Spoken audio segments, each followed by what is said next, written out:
Assalamualaikum warahmatullahi wabarakatuh.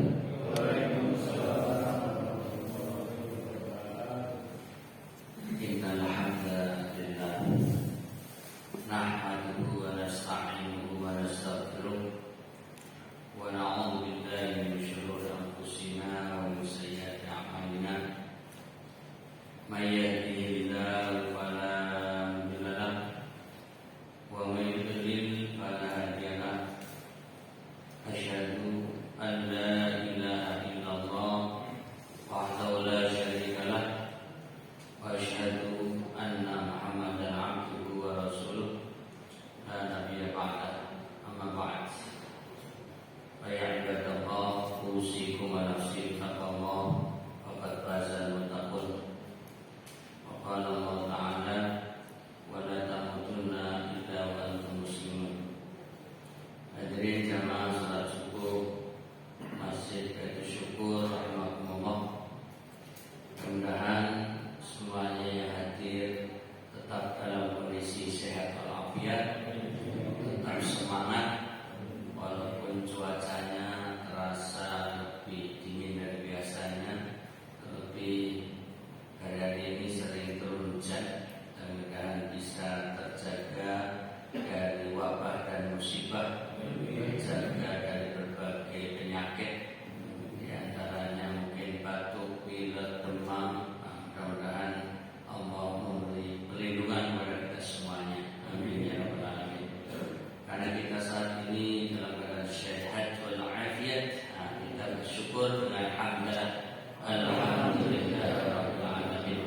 Asyukru bil lisan wa syukru bil badan.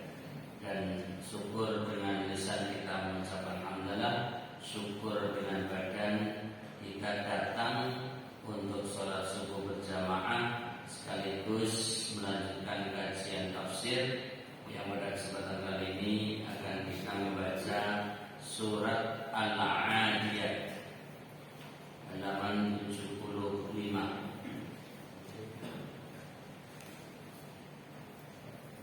Alhamdulillah, kita sudah membaca banyak surat, dan surat ini yang merupakan surat Makkiyah yang diturunkan kepada Nabi Muhammad sallallahu alaihi wasallam sebanyak 11 ayat, 40 kata, 163 huruf. Jadi kalau kita baca secara keseluruhan maka setidaknya 163 kali 10 kebaikan. Kita akan mendapatkan 1630 kebaikan. Untuk mendapatkannya, mari kita membaca terlebih dahulu surat ini. Seperti biasa, saya membaca dulu, baru kemudian para jamaah membacanya secara berjamaah ayat per ayat sebanyak 11 ayat. Lalu nanti kita membaca terjemahannya dan sedikit informasi berkaitan dengan sababun nuzul, baru kita masuk pada penjelasan ayat per ayat dalam surat Al-Adiyat ini. Mari kita mulai dengan ta'awud, basmalah, kemudian masuk surat.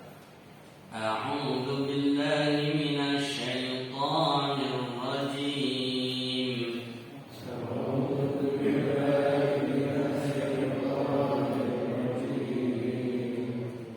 Bismillahirrahmanirrahim.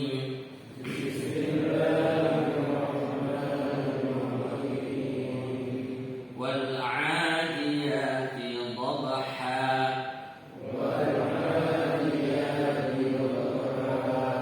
Falmuriyati qadha. Falmughirati subha.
soleh kita. Amin ya rabbal alamin. Kita mulai membaca terjemahannya. Bismillahirrahmanirrahim. Dengan nama Allah yang Maha Pemurah lagi Maha Penyayang. Ayat pertama, wal 'adiyati dhabha. Demi kuda perang yang berlari kencang dengan terengah-engah. Ayat kedua, fal muriyati qadha. Dan kuda yang mencetuskan api dengan pukulan kukunya. Ayat ketiga, fal mughirati subha. Dan kuda yang menyerang dengan tiba-tiba di waktu pagi. Ayat keempat, fa'atharna bihi naq'a. Maka ia menerbangkan debu. Ayat kelima, fawasatna bihi jama'a. Dan menyerbu ke tengah-tengah kumpulan musuh. Ayat keenam, innal insana li rabbih lakanud. Sesungguhnya manusia itu sangat ingkar, tidak berterima kasih kepada Rabb-Nya.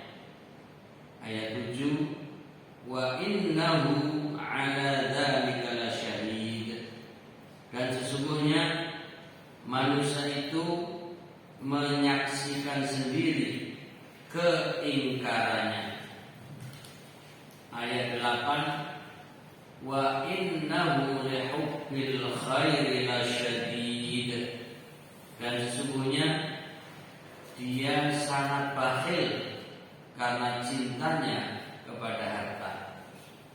Ayat 9, afala ya'lam idza bu'thira ma fil qubur. Maka apakah dia tidak mengetahui apabila dibangkitkan apa yang ada di dalam kubur. Ayat 10, wa hussila ma fis sudur. Dan dilahirkan apa yang ada di dalam dada. Ayat 11 terakhir, inna rabbahum bihim yawma idzin lakhabir. Sesungguhnya Rabb mereka pada hari itu Maha mengetahui keadaan mereka. Inilah 11 ayat bacaan dan terjemahannya. Lalu kita membaca satu riwayat berkaitan dengan informasi sababun nuzul. Dibacakan dari buku Asbabun Nuzul, latar belakang historis turunnya ayat-ayat Al-Quran. Dalam suatu riwayat dikemukakan bahwa Rasulullah SAW mengutus sepasukan kuda, akan tetapi setelah sebulan lamanya pasukan itu tak ada kabar beritanya. Maka turunlah ayat ini, yaitu surat Al-Adiyat yang urutan suratnya ke-100 dari ayat 1 sampai ayat 5 sebagai pemberitahuan tentang pasukan tersebut yang sedang bertempur melawan musuh dan melukiskan kepahlawanan mereka. Informasi ini diriwayatkan oleh Imam Al-Bazzar, Imam Ibn Abi Hatim, dan Imam Al-Hakim yang bersumber dari sahabat Ibnu Abbas radhiyallahu anhu. Demikian berkaitan dengan informasi sababun nuzul. Selanjutnya akan kita petakan terlebih dahulu dari 11 ayat ini. Kalau kita gambarkan ada 4 bagian dalam surat ini. Yang pertama atau bagian pertama ayat 1 sampai ayat 5 menggambarkan tentang kuda yang penuh semangat sebagai kendaraan perang. Ini kalau disimpulkan gambaran kepahlawanan, menggambarkan tentang keberanian, menggambarkan tentang kesiapsiagaan menghadapi lawan. Ini ayat 1 sampai ayat 5. Kemudian bagian kedua ayat 6 dan ayat 7 yang menggambarkan manusia ingkar, manusia kufur, manusia tidak bersyukur, tidak berterima kasih kepada Allah Ta'ala, kepada Rabb-Nya atas nikmat-nikmat yang didapati. Dan manusia sadar atas keingkarannya itu. Artinya ada kesengajaan tidak mau bersyukur. Ini ayat 6 dan ayat 7. Nanti kita korelasikan atau kita sambungkan antara bagian pertama dan bagian kedua. Kemudian bagian ketiga ayat 8. Wa innahu lihubbil khairi lasyadid. Dan sesungguhnya dia sangat bakhil karena cintanya kepada harta. Ini untuk menggambarkan tabiat manusia hubbud dunya, cinta dunia, suka harta, karena merasa memiliki harta sehingga menjadi orang yang lupa, bahkan menjadi orang yang bakhil, tidak mau berderma, tidak mau berbagi, tidak mau membantu dan menolong orang lain dengan hartanya. Itu bagian ketiga di ayat 8. Kemudian bagian keempat ayat 9 sampai ayat 11. Gambaran tentang hari kebangkitan, hari kiamat, yaitu dibangkitkannya ahlul kubur dari kuburannya, orang-orang yang sudah mati, orang-orang yang sudah wafat pada hari kiamat akan dibangkitkan, yang kemudian akan ditunjukkan apa yang pernah dilakukan saat hidup di dunia. Tidak ada yang tersembunyi lagi, baik yang dulu disembunyikan maupun yang ditampakkan akan diberitahukan. Dan sesungguhnya Allah adalah la khabir, yaitu benar-benar maha mengetahui keadaan mereka. Di sini kita sudah mendapatkan gambaran 4 bagian dalam surat Al-Adiyat. Selanjutnya mari kita masuk ayat per ayat. Kita mulai dari ayat pertama. Sebelum mulai kita minum dulu.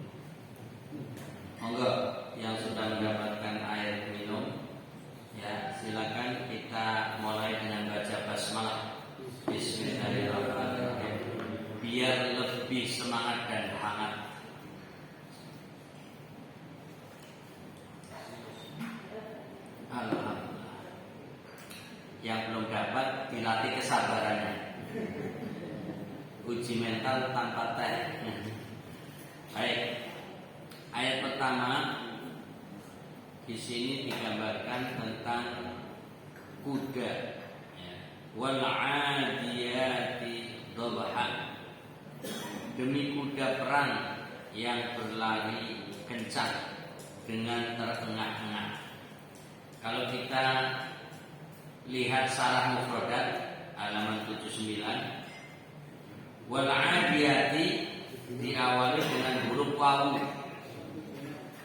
menunjukkan makna qasam atau sumpah.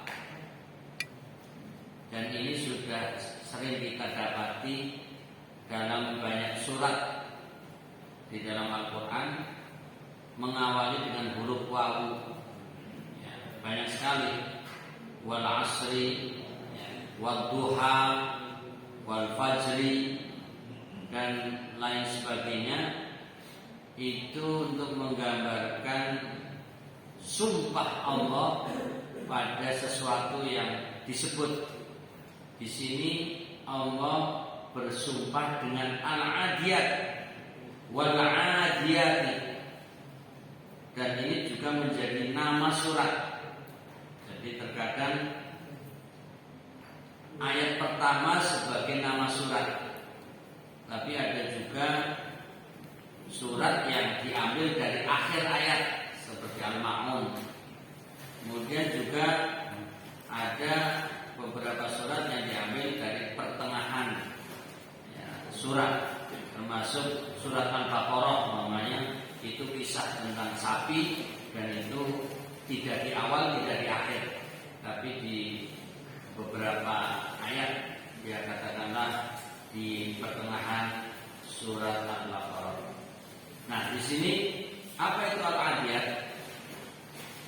Kuda-kuda yang dipakai oleh kaum mujahidin yang sedang berlari kencang menuju arah musuh. Kemudian digambarkan kuda-kuda ini dengan kondisi dhabha. Apa itu dhabha? Ad-dhabhu ialah, atau artinya, suara nafas kuda ketika berlari. Ini untuk menunjukkan semangat, ya, dan membuktikan kuat, ya, kuda itu, sehingga menjadi alat perang. Kita bisa melihat, ya, keterangan pada halaman 78 sebagai gambaran di alinea pertama di atas.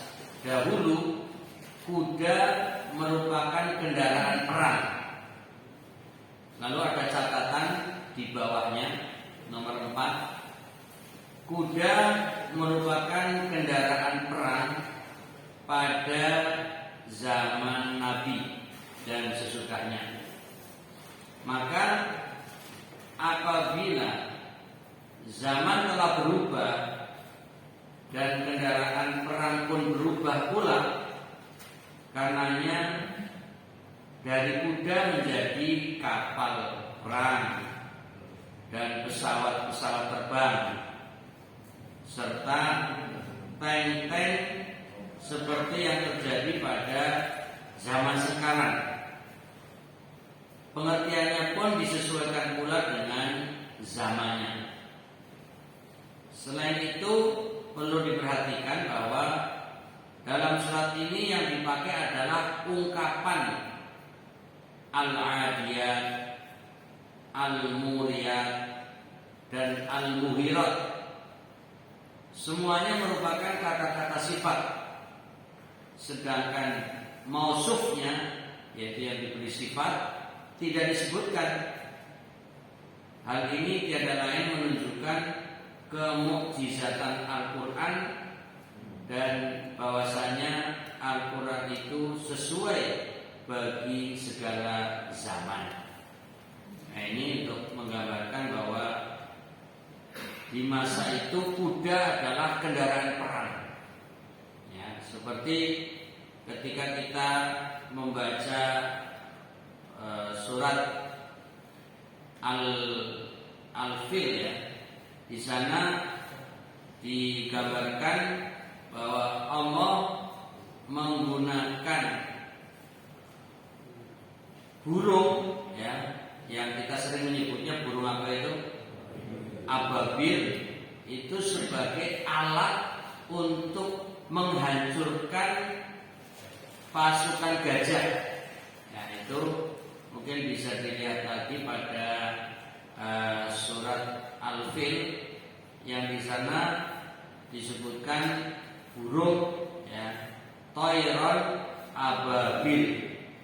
Itu bisa dimaknai juga kalau zaman sekarang itu ibaratnya sebagai pesawat tempur. Ya, zaman itu Allah menggunakannya untuk menghancurkan musuh burung. Ya, kemudian kalau kita sesuaikan zaman sekarang bisa dimaknai untuk menghadapi musuh pakai pesawat tempur. Artinya bahwa Al-Quran memberi gambaran waktu itu burung dengan perkembangannya zaman dalam bentuk terbang adalah pesawat tempur. Kemudian burung yang kita sebut ababil, walaupun ababil artinya berbondong-bondong, itu membawa apa? Yang tarmihim bihijarah, yaitu burung-burung itu melemparkan batu-batu. Ya, senjata yang digunakan Allah saat menghancurkan pasukan gajah, yaitu dipimpin rajanya Abraham, itu dengan batu. Nah, kalau kita sesuaikan kata batu zaman itu, kira-kira pesawat tempur lemparnya apa? Bom, ya kan? Atau yang lebih terkendali namanya ya, rudal atau mungkin peluru kendali. Nah, itu bisa dimaknai seperti itu untuk menyesuaikan zaman. Artinya biar Al-Quran ini tidak usang. Al-Quran ini masih sesuai di semua tempat dan zaman, tanpa mengurangi makna yang asli, tapi untuk memberi gambaran bahwa apa yang ada dalam Al-Quran memberi isyarat-isyarat bahwa saat itu pakai burung, saat ini ada pesawat tempur. Artinya pesawat tempur itu ibaratnya hanya sebagai alat ganti dari zaman itu. Demikian pula kuda yang sedang kita bahas di dalam Al-Adiyat ini. Yang sedang digambarkan adalah kendaraan yang paling kuat saat itu adalah kuda. Bahkan sampai zamannya di Ponegoro di Indonesia itu ditampilkan naiknya apa? Kuda. Itu artinya saat di Ponegoro, di masa hidupnya di Ponegoro saja kuda masih menjadi kendaraan hebat ya, kendaraan yang kuat dan bahkan bisa dijadikan alat atau kendaraan perang. Nah, dengan perkembangan zaman sekarang sudah pakai ya tank, ya, sekarang pakai kapal, pakai pesawat, itu menyesuaikan. Nah, pada ayat kedua digambarkan fal muriyati qadha, dan kuda yang mencetuskan api dengan pukulan kukunya. Ya, kita tahu kuda kalau lari ya, kemudian kakinya yang ada istilahnya sepatu ya, sepatu kuda dari besi benturan dengan bebatuan, maka akan memercikkan atau mencetuskan api. Itu untuk menggambarkan bahwa kudanya penuh semangat. Ini untuk memberi sifat bahwa pertempuran harus selalu dengan semangat dan kepahlawanan. Nah, ini yang diposisikan di sini adalah kuda. Dan kuda lari kencang karena ada penunggangnya yang menjadi joki atau pahlawannya ya.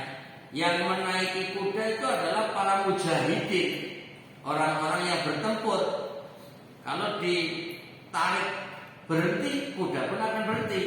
Ketika dipukul lari, maka dia akan lari kencang. Ini untuk menggambarkan kuda dikendalikan oleh mujahidin, untuk menggambarkan semangatnya kuda berarti semangatnya penunggangnya. Ini untuk menggambarkan semangatnya para mujahidin dalam menghadapi musuh. Sekalipun dalam sababul nuzul tadi Nabi kehilangan kontak informasi. Sudah sebulan tidak ada informasi kemana pasukan perang kaum muslimin. Sedang apa? Ya kalau zaman sekarang tinggal video call, ya tinggal telepon. Zaman itu surat juga susah untuk disampaikan dengan jarak yang jauh sehingga kehilangan informasi. Tapi Allah memberi informasinya melalui wahyu Al-Quran, yaitu surat Al-Adiyat ini. Nah ini juga untuk menggambarkan bahwa Nabi menjadi lega karena mendapatkan informasi pasukan kaum muslimin penuh dengan semangat. Mungkin perlu diinformasikan dua istilah dalam peperangan Rasulullah SAW. Kalau dalam peperangan itu ada Nabi, namanya ghazwah. Kalau dalam pertempuran itu tidak dihadiri Nabi, maka disebut sariyah. Nah, ini dua istilah untuk menggambarkan bahwa pasukan yang dipimpin oleh Rasulullah SAW secara langsung disebut ghazwah.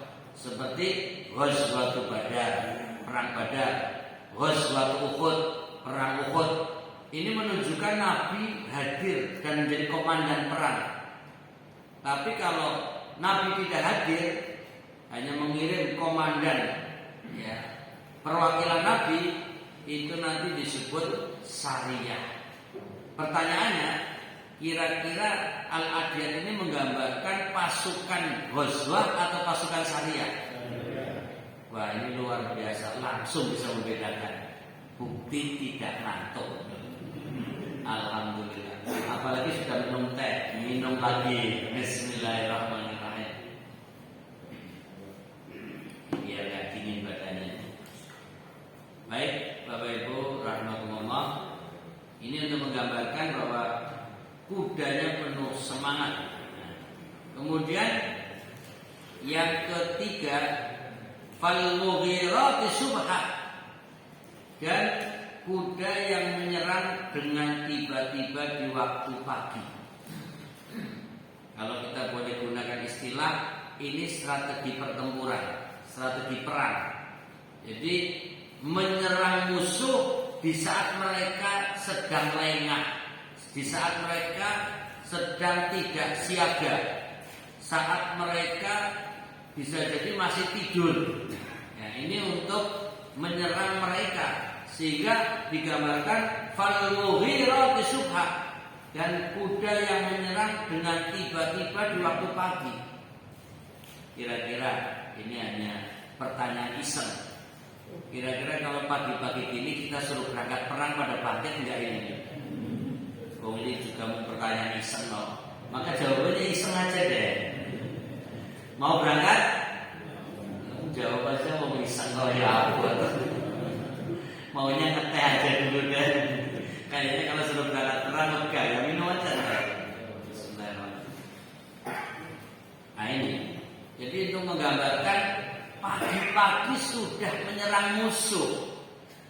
Dan ini untuk menunjukkan kesiagaan kaum muslimin, kesiagaan para mujahidin di waktu masih petang, di waktu masih gelap, di waktu pagi sudah naik kuda dengan kudanya lari kencang dan penuh semangat menyerang lawan, menyerang musuh.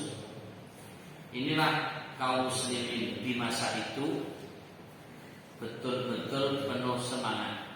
Tapi perlu diberi catatan bahwa perang di kalangan kaum muslimin tidak untuk memulai dan tidak untuk membunuh sebenarnya, tapi awalnya adalah dakwah. Jadi perlu digarisbawahi bahwa Islam itu adalah agama damai, bukan agama perang, bukan agama yang suka membunuh orang, tapi agama yang mengajak perdamaian, mengajak ketentraman, mengajak keamanan dan kenyamanan. Tapi pertanyaan selanjutnya, kenapa terjadi perang? Ini tebak-tebakan aja dulu lah, untuk mikir sedikit biar gak ngantuk. Kira-kira apa? Karena mereka yang diajak untuk masuk Islam justru balik melawan, balik menyerang, balik menolak, ingkar, tidak mau. Nah, itu yang kemudian membangkitkan semangat kaum muslimin untuk menghadapi mereka. Jadi ketika kaum muslimin, khususnya kalau dipimpin oleh Rasulullah SAW, mengajak masuk Islam, lalu mereka tunduk, patuh, masuk Islam dengan cara yang damai, maka tidak akan terjadi peperangan. Jadi kalau kita baca sejarah peperangan Rasulullah SAW, justru banyak diserang daripada menyerang. Perang Badar ini diulang-ulang ceritanya biar tidak gagal paham.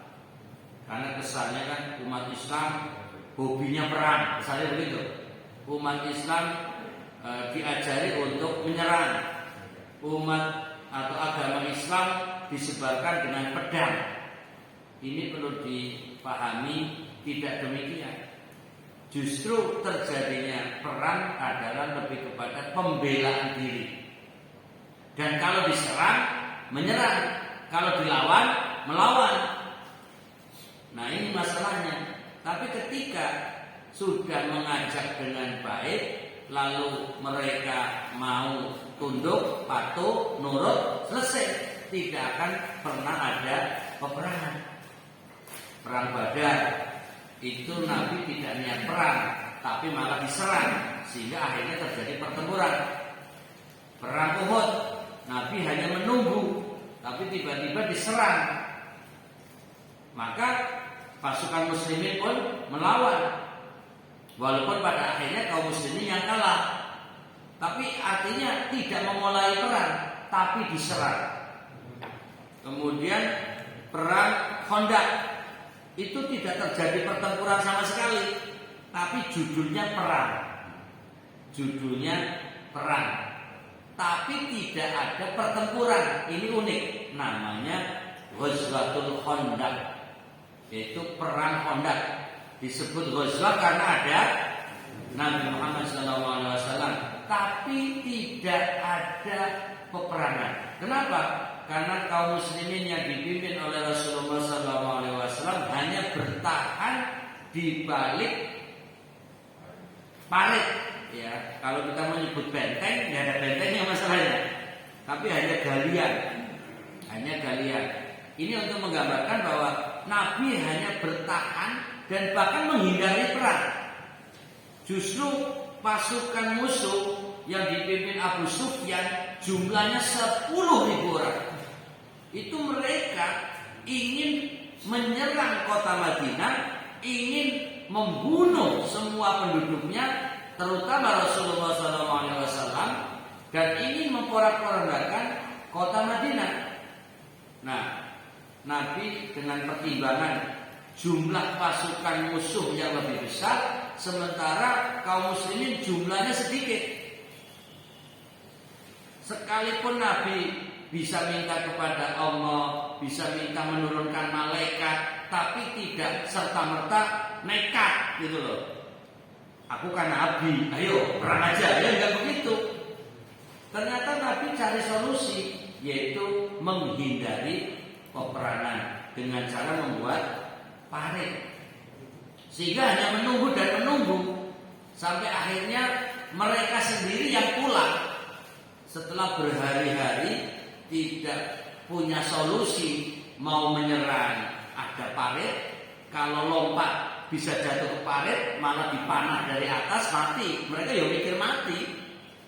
Akhirnya ya sudah bertahan sampai Allah menurunkan hujan dan angin sehingga mereka porak-poranda dengan air hujan dan angin. Akhirnya mereka kalah kabut dan pulang tanpa peperangan.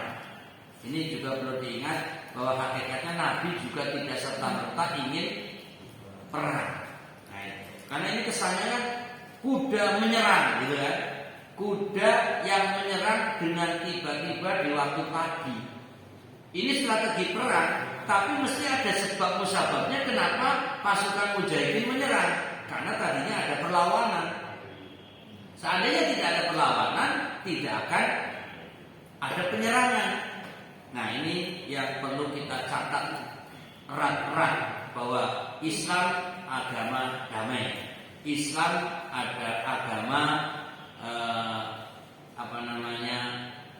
nyaman, agama yang menginginkan persatuan dan kesatuan, perdamaian dan tidak ada peperangan. Maka tidak dibenarkan kita menyerang musuh yang dalam kondisi tak berdaya. Ya, artinya ada aturan-aturan perang sekalipun dalam pertempuran, tapi kalau menghadapi kok ada perempuan yang di dalam pertempuran itu, selama dia tidak melawan, maka tidak boleh dibunuh. Kalau ada orang tua dalam pasukan perang musuh dan dia tidak berdaya, maka tidak boleh dibunuh. Sekalipun masih muda sebagai tentara musuh, tapi kalau dia tidak berdaya, sudah loyo, sudah tak sanggup melawan, itu pun tidak boleh membunuhnya. Jadi ada syarat-syaratnya. Apalagi kemudian sudah tak berdaya menyatakan Islam, masuk Islam, bersyahadat, itu lebih-lebih haram membunuhnya. Dan itu pernah terjadi.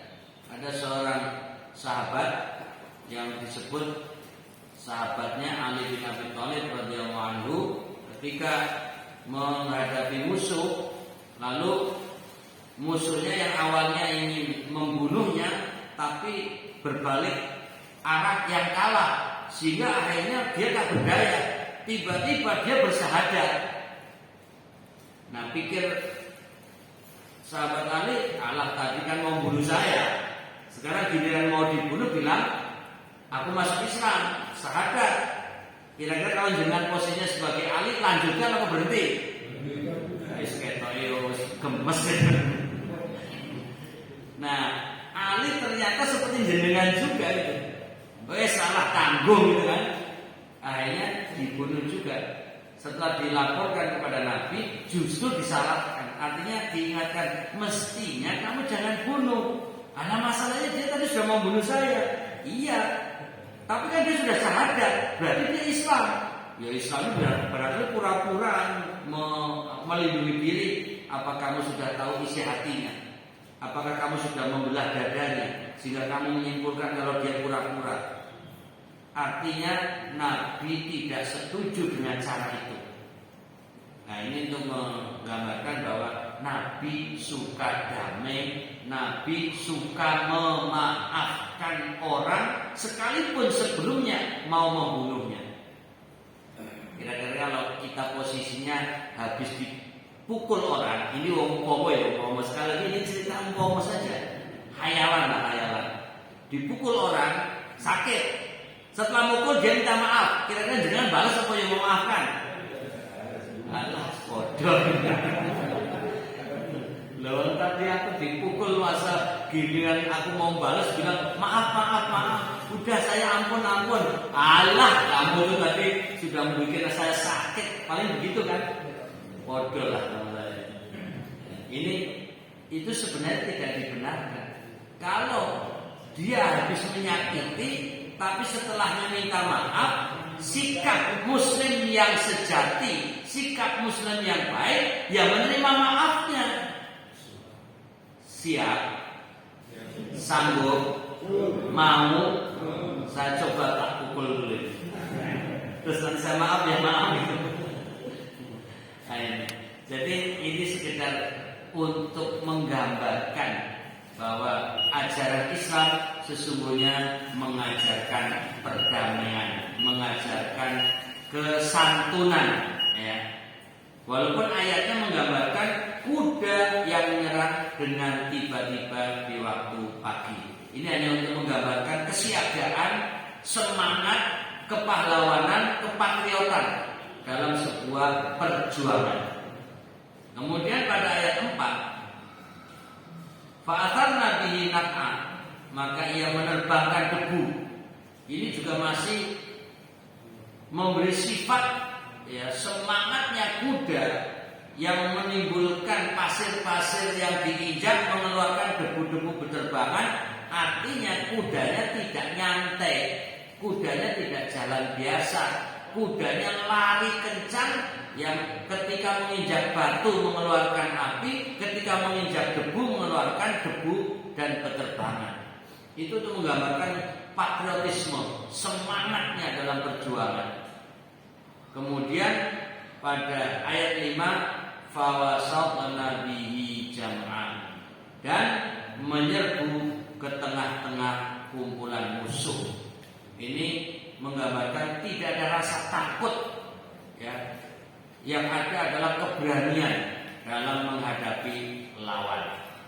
Sekali lagi, ini untuk menggambarkan kaum muslimin penuh patriotisme, tapi bukan berarti serampangan dan sembarangan di dalam melawan musuh atau menghadapi musuh.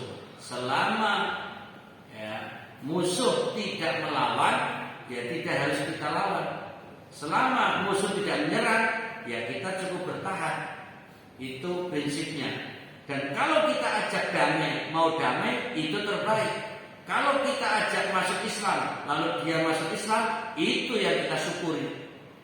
Jadi pada prinsipnya Islam adalah agama dakwah. Dakwah itu artinya mengajak, mengundang, bukan untuk menyerang, bukan untuk menghakimi, apalagi menghukumi. Jadi sekali lagi kita diajari untuk menjadi rahmatan lil alamin, penuh cinta kasih untuk alam semesta. Tapi dibalik lagi, bukan berarti kita juga melempem, bukan berarti kita orang yang tidak punya semangat. Semangat ada, tapi pakai aturan. Siap? Mana semangatmu? Kurang kompak, ngantuk ini. Ini semangatku, itu biar seperti kuda tadi loh. Masa kita kalah sama kuda? Mana semangatmu? Takbir. Nah, itu baru pemuda-pemuda muslim. Masalah umur nggak usah dilihat, yang penting semangatnya itu berarti muda itu aja. Dan lebih semangat dari kuda. Ini baru 5 ayat, sudah tit dari waktu habis ini. Ya, pada kelompok kedua, ya, ini ayat 6 dan ayat 7. Innal insana li rabbihi lakanud wa innahu ala dzalika lasyahid. Coba kita buka keterangannya pada halaman 79, ya. Di sana disebutkan sesungguhnya manusia itu, ya, secara jelas, sesungguhnya manusia itu sangat ingkar, tidak berterima kasih kepada Rabb-nya. Hal ini dapat dibuktikan secara jelas dan gamblang melalui perbuatan dan perkataan mereka, sehingga hal tersebut dapat dijadikan sebagai saksi bagi keingkaran mereka. Jadi artinya manusia tidak mau bersyukur, tidak mau iman itu bukti kalau dia tidak berterima kasih kepada Allah. Dan mudah-mudahan kita orang beriman itu menunjukkan kita orang yang berterima kasih. Dikasih hidup, kita mau beribadah, tentunya kita sudah memiliki iman Islam. Ini untuk menunjukkan bahwa kita bersyukur. Tapi kalau ada orang sudah diberi hidup, diberi kenyamanan, diberi kekayaan, diberi kecukupan, diberi segala kebutuhannya, tapi tidak mau beriman, itu tanda orang tidak bersyukur. Nah, ini yang perlu kita pahami, bahwa Allah ingin mengingatkan bahwa manusia yang ingkar itu adalah manusia yang tidak bersyukur. Innal insana li rabbih lakanut. Dan mereka sadar, karenanya disebutkan wa innahu ala dzalika lasyahid. Ayat 7. Dan sesungguhnya manusia itu menyaksikan sendiri keingkarannya. Itu untuk menunjukkan bahwa mereka ingkar dan kufur dalam kesadaran. Jadi sadar kalau mereka itu ingkar, tidak mau percaya adanya Allah, tidak mau percaya pada, kalau sekarang kita kepada Nabi Muhammad SAW, tidak mau mengakui kebenaran Al-Quran. Intinya tidak mau beriman, maka sesungguhnya mereka adalah orang yang kufur, maka disebut kafir. Maka nggak usah tersinggung kalau nggak mau beriman kepada Nabi Muhammad SAW, ya namanya kafir. Kok ya terus maunya yang agak halus, jangan dibilang kafir tapi non muslim. Nah, itulah banyak masalah bahasa sebenarnya. Tapi kalau istilahnya itu ya ingkar, kufur, kafir sama. Artinya orang yang tidak mau menerima, orang yang menutup diri, orang yang tidak mau mengambil kebenaran, itu disebut kafir. Versi Islam begitu. Terlepas mereka mengaku sebagai orang beriman ala mereka, dan mereka sendiri sadar tidak mau mengakui kebenaran Muhammad SAW sebagai nabi, itulah sebenarnya yang disebut kafir. Lalu pada bagian yang ketiga atau sebelumnya, antara bagian pertama menggambarkan tentang semangat perjuangan, kemudian bagian kedua menggambarkan manusia yang kufur. Ini untuk menggambarkan andaikan mereka iman, tidak akan ada penyerangan. Kenapa terjadi ada penyerangan dan peperangan? Karena ada keingkaran, karena ada kekufuran. Dan Islam mengajarkan nahi mungkar, tapi tentu diawali dengan amal ma'ruf. Artinya mengajak kebaikan dulu, ya, kemudian nanti baru nahi mungkar. Dan ketika mereka yang ingkar, maka dilarang, dicegah, dihalangi. Tapi tujuannya biar mereka tidak terus-menerus kufur, dan tujuannya justru biar mereka selamat. Jadi kalau mereka kufur, kita ingatkan, kita ajak agar tidak berkelanjutan dalam kekufurannya, justru untuk kemaslahatan mereka sendiri, biar selamat dunia dan akhirat. Kalau mereka masih tetap menolak, malah menantang, malah menyerang, ya bagaimanapun umat Islam harus siaga menghadapi mereka. Nah, ini yang mestinya kita tanamkan, patriotisme dan kesiagaan menghadapi lawan. Kemudian pada ayat yang ke-8 ini untuk menggambarkan tabiat manusia. Wa innahu lihubbil khairi lasyadid. Dan sesungguhnya dia sangat bakhil karena cintanya kepada harta. Karena kecintaannya yang berlebihan kepada harta benda, lupalah dia terhadap Rabb-nya, sehingga lupalah pula akan makna-makna kebaikan dan kasih sayang. Nah, ini orang yang cinta dunia, cinta harta, dan terus-menerus mencari harta, seringkali lupa Umpamanya yang gambaran umum sedang kerja dan itu biasanya untuk mencari harta. Datanglah waktu sholat.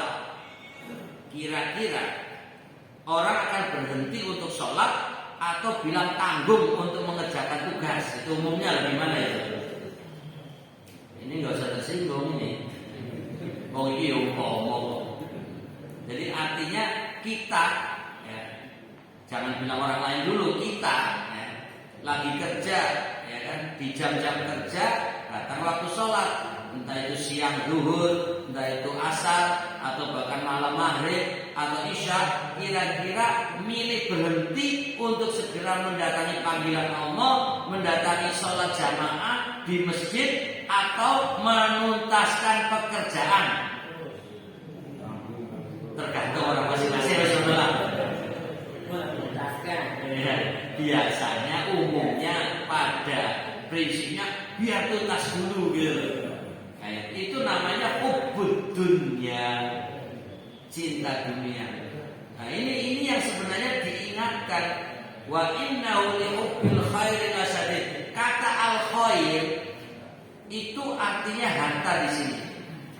Walaupun secara bahasa al khair artinya kebaikan, tapi ditafsirkan al khair, kebaikan itu adalah harta. Karena di balik harta itu sebenarnya penuh dengan kebaikan.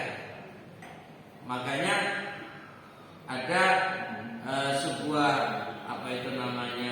doa, yaitu untuk mendapatkan harta yang baik.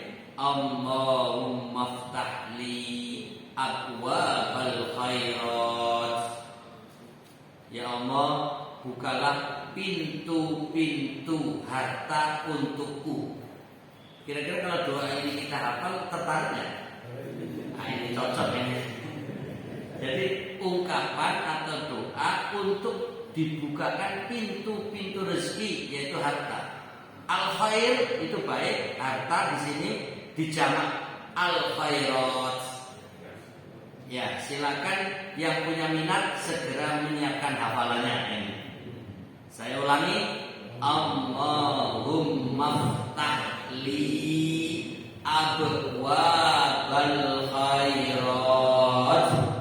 Coba ulangi, Allahumma ftahli abwabal khairat. Sekali langsung hafal ya. Ya ini masalahnya katanya dengan harta ini. Kalau cinta sesuatu mudah mengingatnya, tapi kalau tidak juga hafal berarti kurang suka harta ini. Allahumma ftahli, ya Allah, iftah, bukakanlah untukku, li abwaba, jamak dari babun. Babun itu pintu, abwab pintu-pintu, al khairat harta atau kebaikan-kebaikan, salah satunya adalah harta. Monggo baca lagi. Siapa tahu pagi ini kita sama-sama baca, pulang-pulang terbuka rezeki yang melimpah. Amin. Nah ini gambaran cinta hati begini. Tapi ya boleh kok, boleh. Kenapa harus malu? Ya lanjutkan, karena itu kita hafalkan gitu. Orang salah ya, kita juga hidup di dunia ya harus cari dunia gitu kan. Mau jangan kebangetan loh ya. Artinya jangan karena kita sudah punya harta lupa diri, nggak mau berbagi. Karena itu ini doa saya sampaikan, kalau Anda sudah dapat jangan lupa siapa yang ngajari ya. Berbagi. Wah ini mulai malah ngajari. Baik. Bismillahirrahmanirrahim. Monggo. Bismillahirrahmanirrahim. Allahumma ftahli abwab al khairati. 3 kali. Allahumma ftahli abwab al khairati. Allahumma ftahli abwab al khairat. Amin. Mudah-mudahan doa kita terkabul. Amin ya rabbal alamin. Kaitannya dengan kata al khairat itu diambil dalam ayat ini bil khair. Di sini larangannya adalah yang cinta harta saking cintanya lupa kewajibannya. Kalau orang Islam wajib zakat yang sudah sampai nisab. Nah, untuk nisab zaman sekarang ukurannya adalah emas. Emas 85 gram. 85 gram, 1 gramnya. Ibu, kira-kira 1 gram berapa? Kalau tanya bapak-bapak nggak pernah ke toko emas masalahnya. 1 gramnya berapa ini? Berapa Pak? 700, 900. Kok beda-beda? Ini sangat berpengaruh pada ketetapan siapa yang wajib zakat dan siapa yang tidak. Makanya harus benar-benar valid harga emas itu berapa gitu. Monggo nanti dicek ya. Saya kemarin sempat mendapat informasi 1 gramnya 800. Kalau sekarang naik lagi nggak tahu ya. 800 kali 85 sama dengan kemarin hitungnya 68an gitu. 68. Artinya apa? Orang yang punya emas 85 gram atau yang senilai emas 85 gram yaitu kisaran 68 juta, maka orang itu sudah wajib zakat. Kalau dalam 1 tahun uangnya tetap ya, artinya 1 haul itu pas putaran 1 tahun punya uang 68 juta, maka wajib mengeluarkan 2,5%. Itu kalau model tahunan. Ada ijtihad baru model bulanan namanya zakat profesi. Itu dengan cara membagi 68 juta dibagi 12, artinya 1 tahun. Berarti tolong yang punya kalkulator bisa bantu buka, walaupun ini waktunya sudah habis. Hitung biar hitung duit dulu lah, hitung duit sebelum pulang ini. 5 jutaan ya? Ya, benar Pak? 5 koma ya, katakanlah dinaikkan 6 juta lah ya, biar lebih besar. 5,6 ya, 5,6. Orang yang penghasilannya per bulan 5.600.000 itu berarti kalau dihitung dari bagian 68 bagi 12 itu sudah wajib zakat bulanan. Itu berarti tinggal hitung 2,5% dari 5,6 berapa tadi? 100 ya, pokoknya 100 ribuan sekian. Artinya hanya zakatnya 100.000. Benar Pak? 140. Yus genapan sithik nambahi 150 no wae lah. Artinya kalau orang penghasilannya 5.600.000 maka mengeluarkan zakatnya 140, tapi kita genapkan 150. Nah, itu insya Allah bebas dari ancaman ayat ini. Karena apa? Di sini kan dikecam. Wa innahu lihubbil khairi lasyadid. Dan sesungguhnya dia sangat bakhil karena cintanya kepada harta. Artinya nggak mau infak, nggak mau sedekah, apalagi zakat. Nah ini maka demi ya, tidak terkena ancaman ayat ini bagi kita seorang mukmin, maka upayakan zakat 150 apabila penghasilan per bulan 5,6. Artinya 5.600.000. Nah bagaimana kalau penghasilannya kurang? Ya infak saja, tidak harus pakai takaran ukuran nisab zakat. Cukup ya infak 50.000, ya infak 25.000, ya mau silakan. Ada lagi pertanyaan, sebenarnya penghasilan saya lebih dari itu Pak, tapi pengeluarannya lebih gede ya, misalnya kayak gitu. Misalnya niat zakat jangan ngakui. Ya pasti nyatanya gitu. Wong 5.600.000 kan tidak diterima utuh terus disimpan 1 tahun kan biasanya ya untuk beli BBM, untuk beli makan minum, untuk beli ya segala macam kebutuhan, akhirnya malah tekor. Ya sudah, kalau memang kenyataannya begitu ya bebas hukum. Makanya para ulama ada yang mengatakan mengeluarkan zakat itu ketika penghasilan diterima secara kotor biar lebih bersih. Tapi kalau alasannya nanti kalau ada sisa orang pernah sisa mesti. Walaupun penghasilannya per bulan 10 juta ya nanti bilangnya kurang. Makanya dibatasi 5,6 keluarkan 150 berikan kepada yang berhak menerimanya. Siap? Siap aja gampang kok. Mudah-mudahan ditambahkan rezekinya, mudah-mudahan harta bendanya menjadi bersih, jiwa raga kita pun suci, sehingga kita layak menjadi ahlul jannah. Allahumma amin. Penutup, wah ini sudah melampaui batas ini. Nah, ini ayat 9, 10 dan 11 sebagai penutup pengingat bahwa sesungguhnya apa yang sedang kita kerjakan di dunia ini tercatat. Dan kita semuanya akan mati, dan setelah mati akan dibangkitkan. Dan itulah gambaran kiamat. Setelah kiamat terjadi, baru masuk alam akhirat.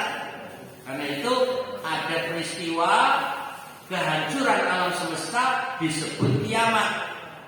Nah semua itu nanti seperti yang ahli kubur dibangkitkan, nanti menuju perjalanan akhirat. Dan ujung-ujungnya akhirat, 2 jalur, ke kanan surga, ke kiri neraka. Itulah kemudian disebut akhirat. Karena akhirat itu akhir dari segala perjalanan.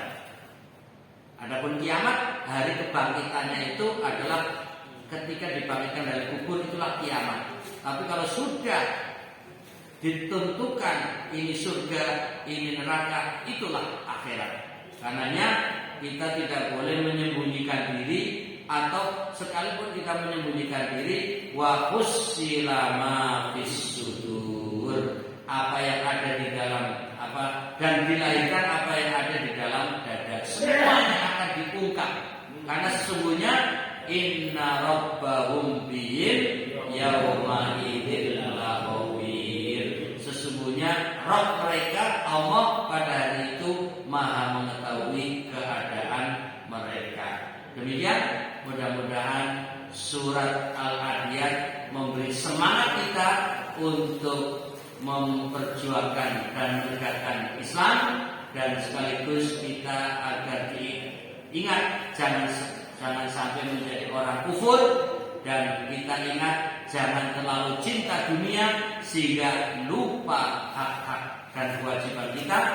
Dan terakhir ingat bahwa akan ada hari kebangkitan dan Allah Maha tahu atas segalanya.